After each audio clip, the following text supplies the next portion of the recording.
So Dan, you're a new gun owner.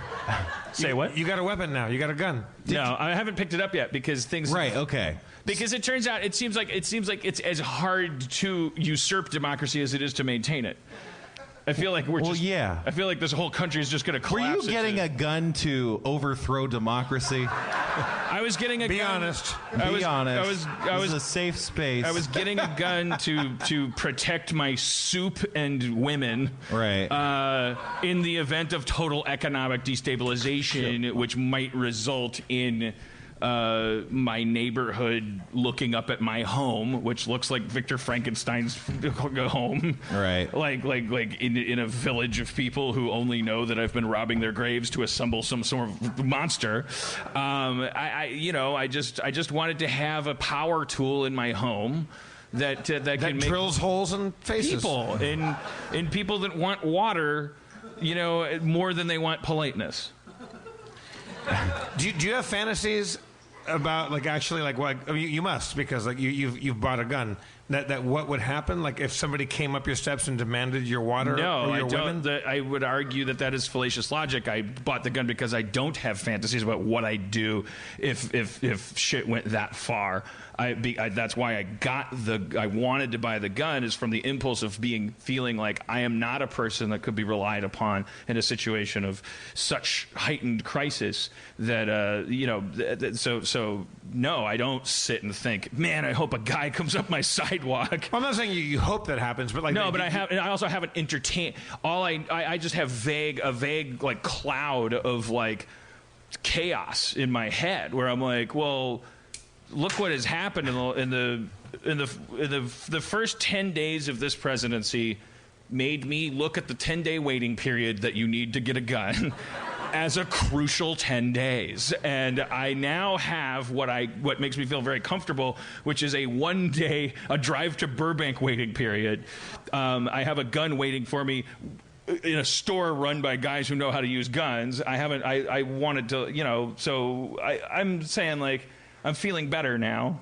Maybe that's what the waiting period's for. Right. It's sitting over there. I can go pick it up any time. It's probably better there than in my cabinet. Well, when you were shopping around for on our little Slack, what is Slack? Slack. It's a coordinating app for communicating with teens. No, teams. Teams. I was thinking of Snapchat. You're thinking of 4chan. Yeah. There's the Burbank firing line, which I've been to a couple times. I'm not a gun guy, but I've shot there a couple times with friends that have guns, and it's fun to go shoot a gun, but I wouldn't ever want one. But I just found out that indoor firing ranges, there's loads of fucking suicides. People go in there, and they've had 3 suicides. Oh, people actually go there to kill themselves. No, they go in there to rent a bullet. They go, oh, yeah, here's my credit card. I'll be right back. And they go, bang, and they fucking shoot their fucking brains all over the person next to them. And there's been 3 suicides with the firing line recently, and apparently that's not just there. It's everywhere.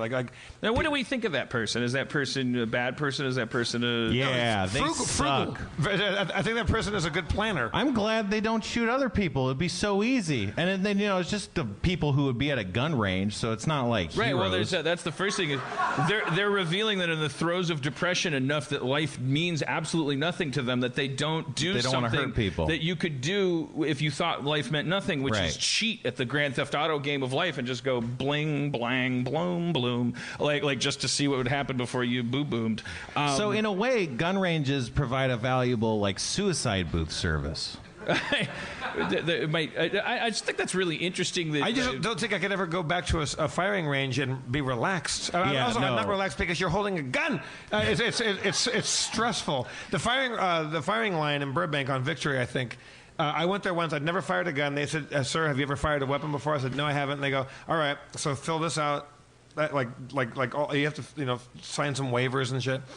And they said, the first thing that you're going to shoot here is the .357 Magnum, which is a cannon. And they're like, this is to teach you some respect. And it was fucking bonkers. That thing is so loud and so scary that I couldn't ever relax. But now if I think that the guy next to me might just go I'm going to fucking go and kill myself.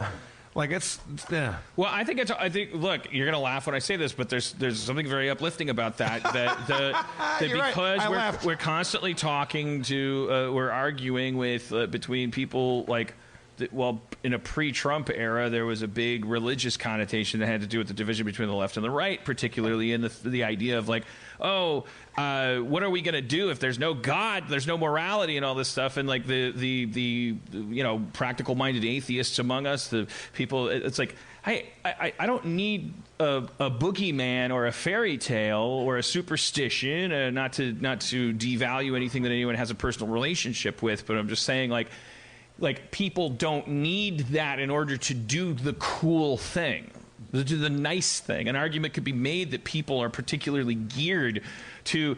That's a perfect example of a situation. You're holding a gun. There's literally a lane of people on either side of you. You've come here because you have decided that life itself means so little. You obviously aren't fearing that you're going to wake up in a pool of lava with like pitchforks going up your butt, because those people definitely make sure you know that suicide is one of the things that'll make that happen. So you have made your peace with chaos. You have made your peace with oblivion. You have an emotional thing going on in your head where the pain of living is so high that you just want it to end. And you don't, as you step out the door, do this horrible trollish thing. That is not what most of us want to do. We are not held in line by getting away with it. There's no cops in this room. There's no cops there's no cops in this room. Well, there's one outside. He wouldn't let me walk in that door. There are paid employees of Harmontown that could fucking kill you if I snap my fingers. Do not heckle me. But there are no cops in this room, man. But it's like we're not held in line by, we're not animals. And these Honduran prisoners are, I like the guy's like cutting vegetables with a guy that killed someone with a machete, and he's saying, it's weird, I'm cutting cucumbers and you cut someone with a machete, and he's like, yeah. So true. Chop, chop, chop, chop. I don't know how that supported my point, but it was just something that popped in my head. It's a reason why I want to keep watching this series. Are you getting a gun, Spencer? I don't know. Should I get a gun, you guys? Well, no. I think I heard one yes and one no. So there it is. No, you posted a very but you're very passionately anti-gun. I know a lot of things, and here's what I know: guns kill people.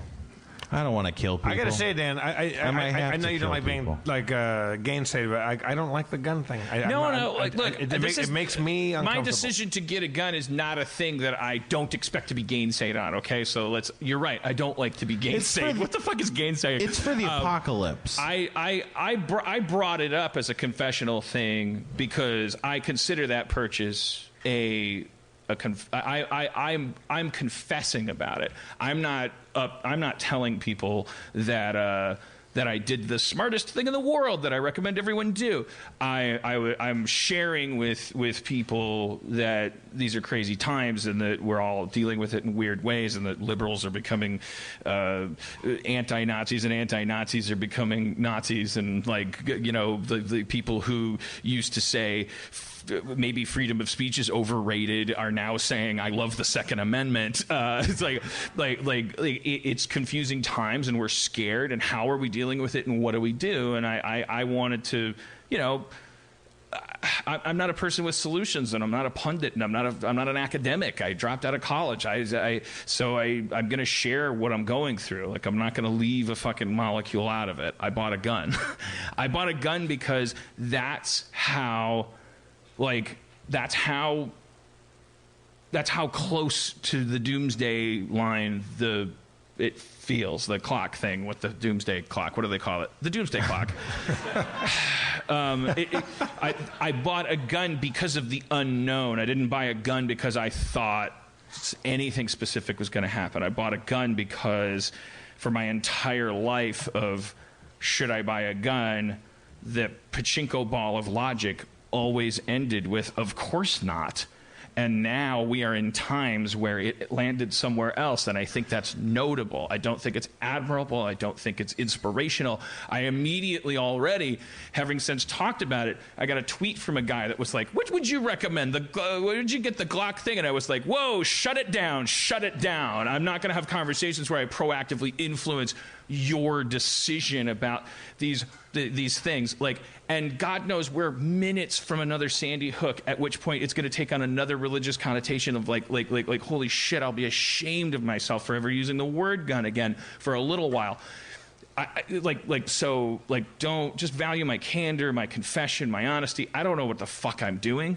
I bought this thing because the morning that after the election, I went downstairs and like after an evening of my girlfriend staring off into space, the moment she saw my dog sitter, they exchanged niceties.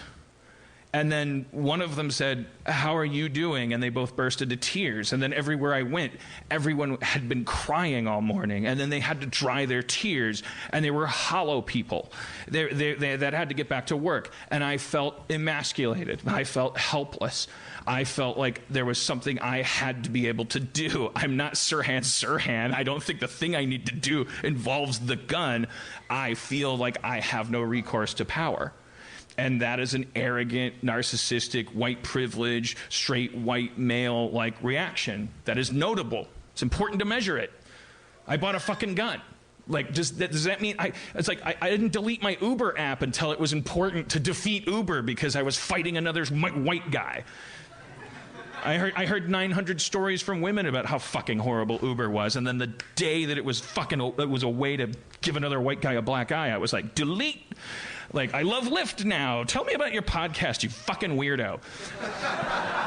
Our next guest is...